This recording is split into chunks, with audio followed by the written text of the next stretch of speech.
बिस्मिल्लाहिर्रहमानिर्रहीम, अस्सलाम वालेकुम। मैं हूँ ईसा नकवी।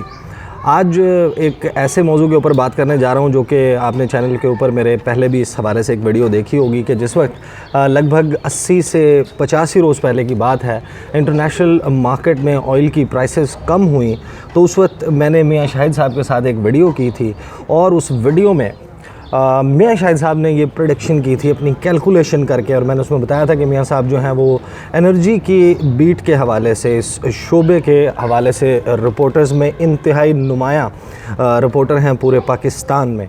और इन्होंने जो कैलकुलेशन की थी उस वक्त मैं पिन कर दूंगा उस वीडियो का लिंक, आप देख सकते हैं कि लगभग 2.5 माह पहले, पौने 3 माह पहले जो है वो मियां साहब ने उस वीडियो में ये कहा था कि अगर हुकूमत डंडी ना मारे, अगर हुकूमत जो है वो कोई घपला ना करे, तो 74 रुपये फ़ी लीटर पेट्रोल जो है वो मिलेगा आपके पेट्रोल स्टेशंस पर। और जिस वक्त हुकूमत ने ऑयल प्राइसेस कम करने का जो है वो फ़ैसला किया, और मैंने थंबनेल में, आपने देखा होगा थंबनेल भी लगाया हुआ, उसमें पुराने वाले थंबनेल के ऊपर ये भी लिखा हुआ है, साथ में एक और जुमला भी लिखा हुआ है कि इमरान खान का इम्तिहान शुरू।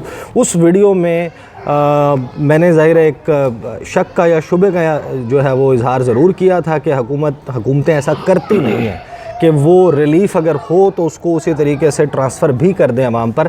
लेकिन हुकूमत ने जो है वो पेट्रोलियम प्राइसेस जो हैं वो कम की, और जो उस वक्त के हिसाब से और वो परचेजिंग हुई, रिलीफ़ बनता था, वो रिलीफ़ आवाम को ट्रांसफ़र हुआ। मियां साहब, हुकूमत ने तो डंडी नहीं मारी, पेट्रोल जो है वो हो गया कम। जो उसके सारे ज़ाहिर फार्मूला है वो आप देख सकते हैं उस वीडियो में, वो जो मैंने पिन किया हुआ है। इससे आगे, उस मौजू से आगे बात करनी है। अब ये हुकूमत ने तो कर दिया, तो मियां शाहिद साहब ये बताएं कि पेट्रोल गायब हो गया, ये क्या कहानी है, पेट्रोल कैसे गायब हो गया? देखिए, इसका मसला हुकूमत का जहाँ तक है, हुकूमत ने तो कर दिया। वजारत पेट्रोलियम के और बड़े काम है। उसका काम सिर्फ ये नहीं है कि आयल मुल्क से कितना निकल रहा है, अपनी पैदावार कितनी है, गैस की कितनी पैदावार है, डीजी आयल होता है, डीजी गैस होता है। ओगरा जो रेगुलेटर बैठा हुआ है, उसका ये काम है कि वो उसने देखना है कि सारी आयल प्रोडक्ट्स जो हैं वो कंज्यूमर तक बेहतरीन अंदाज से पहुंच रही हैं, बिला तातुल सप्लाई जा रही है, अफोर्डेबल सप्लाई जा रही है कि नहीं। अब जितने भी फ्रीक हैं इस हवाले से, वज़ीर-ए-आज़म ने अपना काम कर दिया। वज़ीर-ए-आज़म ने कहा कि इसको कम करें, वो कम हो गई और 64 रुपये पे आ गई, 74 रुपये पे। अच्छी बात है, होना चाहिए था, डंडी नहीं मारी गई और आवाम को रिलीफ देने का एक अच्छा जज्बा सामने आया। लेकिन आगे जो अमल दरामद करने वाले इदारे हैं, अब वज़ीर-ए-आज़म को उनको देखना पड़ेगा। निज़ाम तो जाहिर है फिर हमारा वही है ना, ये सारा कुछ मुझे लगता है वज़ीर-ए-आज़म को देखना पड़ रहा है। अब एक बंदा क्या क्या कर सकता। अब रेगुलेटर जो है वो अपना काम नहीं कर रहा, वजारत पेट्रोलियम अपना काम नहीं कर रही। हुआ ये कि कीमतें कम हुई।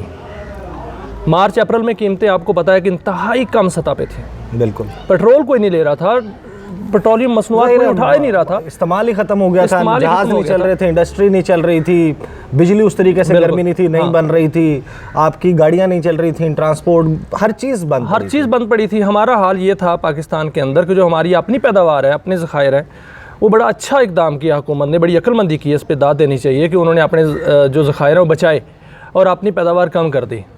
हमारा जो पेट्रोल ख़ाम तेल की पैदावार है वो है 90,000 बैरल फ़ी योमिया, सही योमिया तो, लेकिन वो 54 पे ले आए।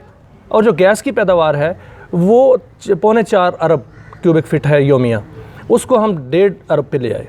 सही। LNG आ रही थी, ठीक है, LNG आपने जो अपने मुल्क के में ज़ख़ीरा मौजूद है, हाँ, उसको महफूज रखा। LNG हमें सस्ते दामों मिल रही थी, वो लानी चाहिए थी पूरी मिकदार में, लेकिन वो नहीं लाए, बहरहाल हो रहा था।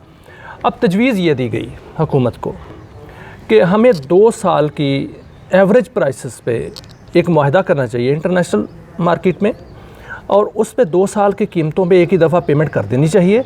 हमें 2 साल उसी कीमत पे पेट्रोल मिलेगा, डीज़ल मिलेगा, जिससे हमें बहुत बड़ा फ़ायदा होगा। हमारा इंपोर्ट बिल जो है वो नहीं बढ़ेगा, वो उतना ही रहेगा जब जो मार्च और अप्रैल में था।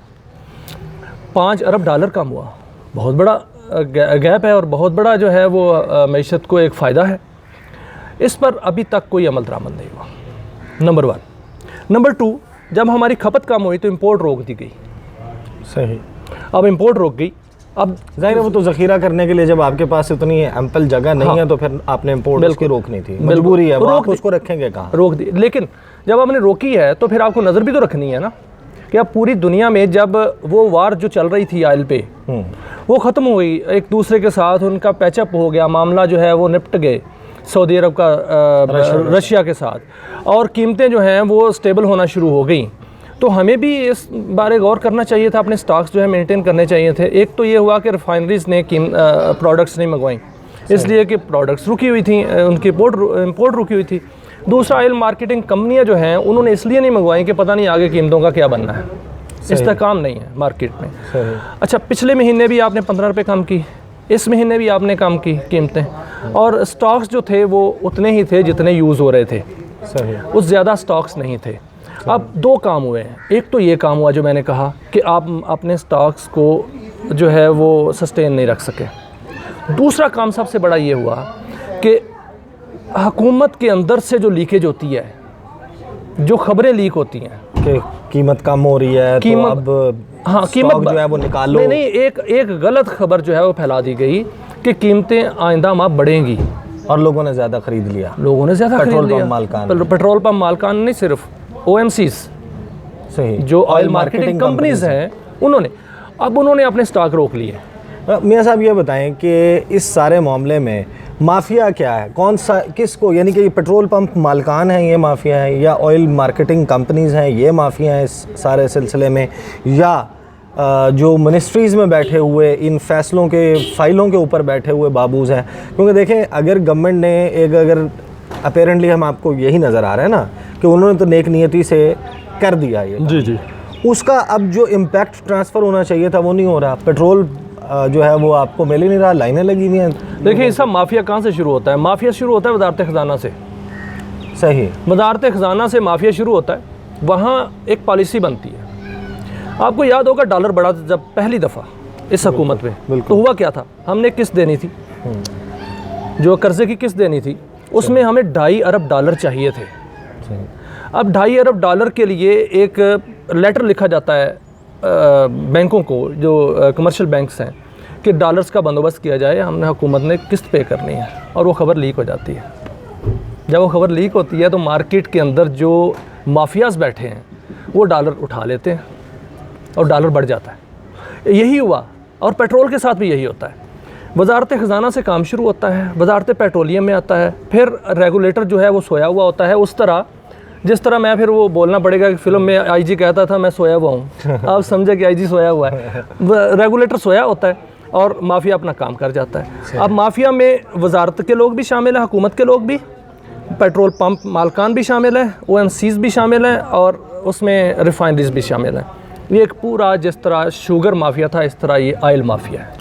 अच्छा, एक मैं आपको साथ में ख़बर बताऊं कि आज मैं अपने गुज़श्ता 2 व्लॉग्स में, आपने देखा होगा 2-3 व्लॉग्स में इस बात का तज़किरा किया कि जिस वक्त पेट्रोलियम प्रोडक्ट्स की प्राइस, पेट्रोल की प्राइस बढ़ती है, 4 रुपये, 5 रुपये, 10 रुपये, जितनी भी बढ़ती है, आप उसका इम्पैक्ट देखें कि फ़ौरी तौर पर किराए बढ़ जाते हैं, फ़ौरी तौर पर आपकी खाने पीने की अशिया की कीमतें, क्योंकि पेट्रोलियम प्रोडक्ट्स नेचुरली रिलेटेड हैं, इंटरलिंक्ड हैं तमाम चीज़ों की प्राइसेस से।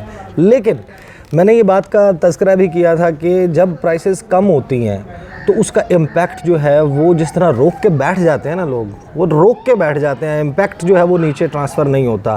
तो उसमें आज जो है एक अच्छी ख़बर ये है कि वज़ीर-ए-आज़म ने नोटिस लिया है इस सारी सूरत हाल का कि अगर इतना बड़ा relief over the period of last 2 months transfer हुआ है, उसको ट्रांसलेट क्यों नहीं किया जा सका? वो सड़क पर, रेडी पर, हर चीज़ पर, आइटम के ऊपर नज़र क्यों नहीं आ रहा?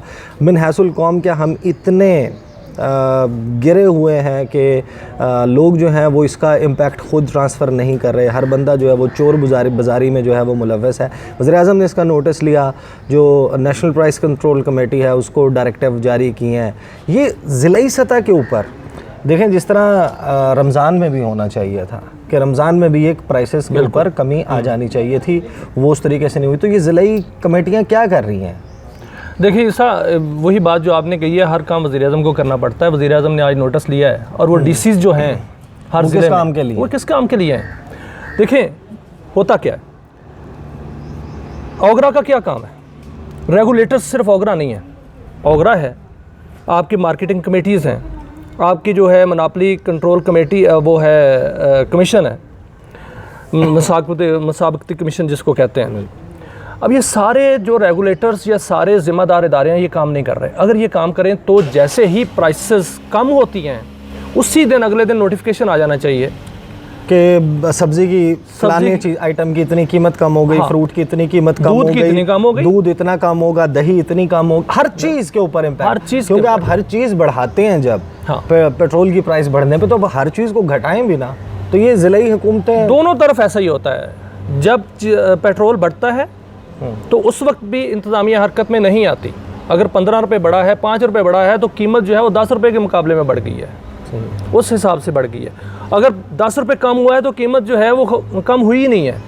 अब दूध जो था वो 110 रुपये इसलिए हुआ फ़ी किलोग्राम कि पेट्रोल की कीमत ज़्यादा थी। अब पेट्रोल की कीमत 74 रुपये पे आ गई है, तो उसको भी 80 रुपये पे आ जाना चाहिए।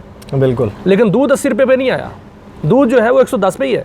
हाँ, वो क्यों? वो कि डीसी उनके साथ मिला हुआ है। बिल्कुल, ये डायरेक्ट जो इसका जिम्मेदार है वो डीसी है। बिल्कुल, उसी के नीचे काम कर रही है प्राइस कंट्रोल कमेटी। अच्छा, प्राइस कंट्रोल कमेटियाँ क्या कर रही हैं? वो अपना काम पूरा नहीं कर रही। दूसरा, आप देखेंगे कि जो कीमतों का इम्पैक्ट है वो एक तो ज़लई आता है, एक आता है आपकी बिजली है।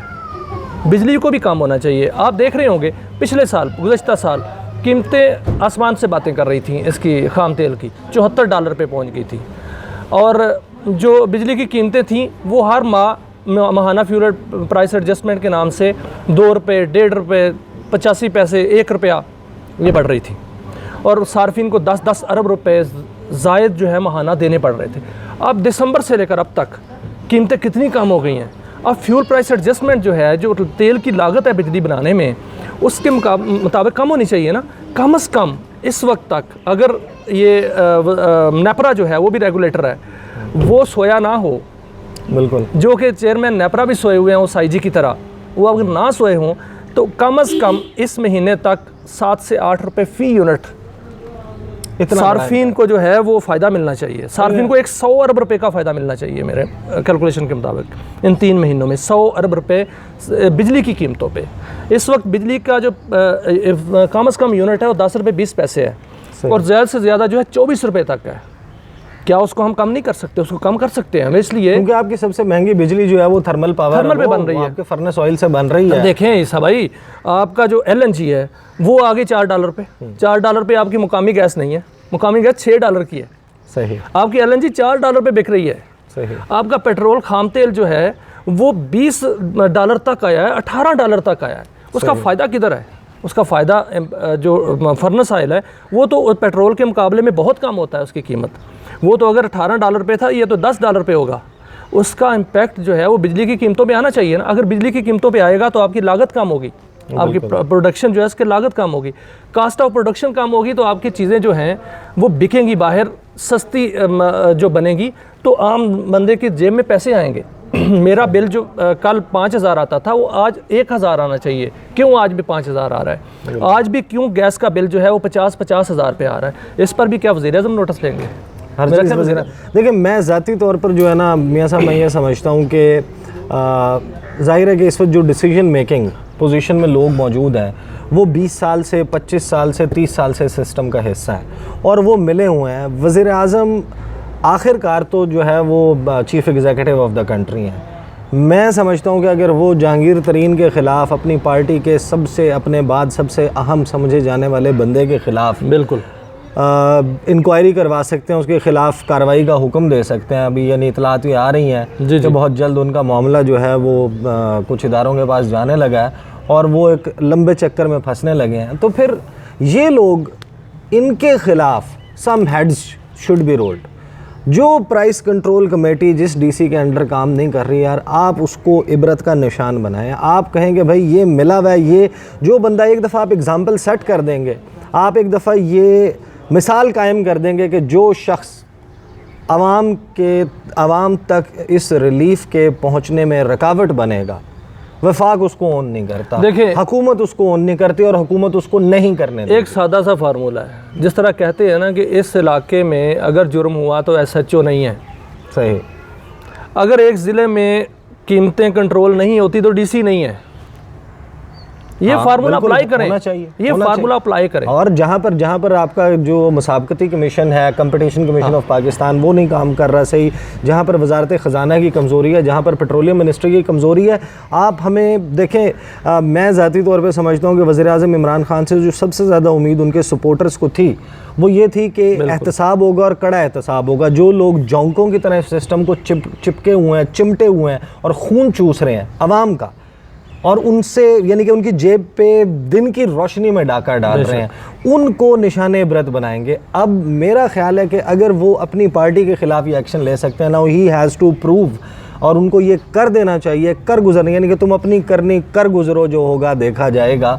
अब ये कर ही देना चाहिए कि आप ज़्यादा से ज़्यादा क्या होगा, ये सब लोग इकट्ठे होकर आपके खिलाफ हो जाएंगे। कुछ भी नहीं होगा, जो काम नहीं करता उसको हटा दे, आवाम साथ खड़ी होगी, बस लोग आवाम साथ होंगे, वो लोग आ जाएंगे, वो लोग उनको रिप्लेस कर लेंगे फौरी। देखिए ये एक साइकिल है, आप जो काम नहीं करता वो लाइन से निकल जाएगा, जो काम करेगा वो ऊपर आएगा, खुद ब खुद ऊपर आ जाएगा।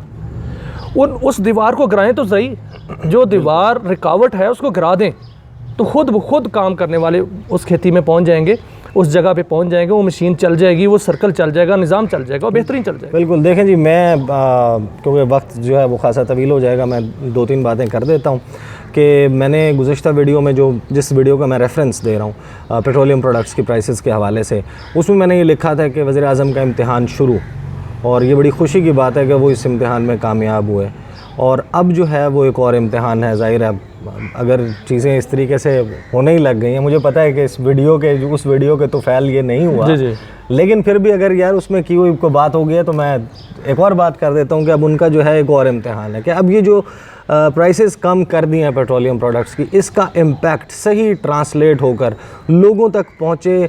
और आप यकीन मानें कि अगर ये हो जाए, मैं ज़ाती तौर पे समझता हूँ कि हुकूमत की अब तक की सबसे बड़ी अचीवमेंट ये होगी अगर वो प्राइसेस कंट्रोल करने में, क्योंकि इस हुकूमत के ख़िलाफ़ अब तक की जो सबसे बड़ी कोई चार्ज शीट लगा सकता था वो चीज़ों की कीमतें हैं, महंगाई है। महंगाई के अवामिल एक बैकग्राउंड के तौर पे मौजूद हैं, लेकिन अब ये वक्त है, और जो शख्स भी, मैं ज़ाती तौर पे समझता हूँ कि इस राह में रुकावट बनता है, अगर उसको पनिश किया जाएगा, अगर उसको सज़ा दी जाएगी, अगर उसको हटा दिया जाएगा, इस निज़ाम से निकाल के बाहर फेंक दिया जाएगा, मेरा नहीं ख्याल कि अवाम जो है उस चीज़ को सपोर्ट नहीं करेंगे, अवाम उसके फेवर में जाएंगे, क्योंकि अल्टीमेटली बेनिफिट उनका है। देखते हैं कि ये जो नया इम्तिहान है इसमें वज़ीर-ए-आज़म आज उन्होंने आगाज़ कर दिया नोटिस लेके, इसको किस हद तक जो है वो इस पर अमल दरामद करने में कामयाब होते हैं, ये उनकी लीडरशिप का एक और इम्तिहान है। उम्मीद है कि वो इसमें कामयाब होंगे। अगली वीडियो में आपके साथ मुलाकात होगी, मुझे इजाज़त दीजिए, अल्लाह हाफ़िज़।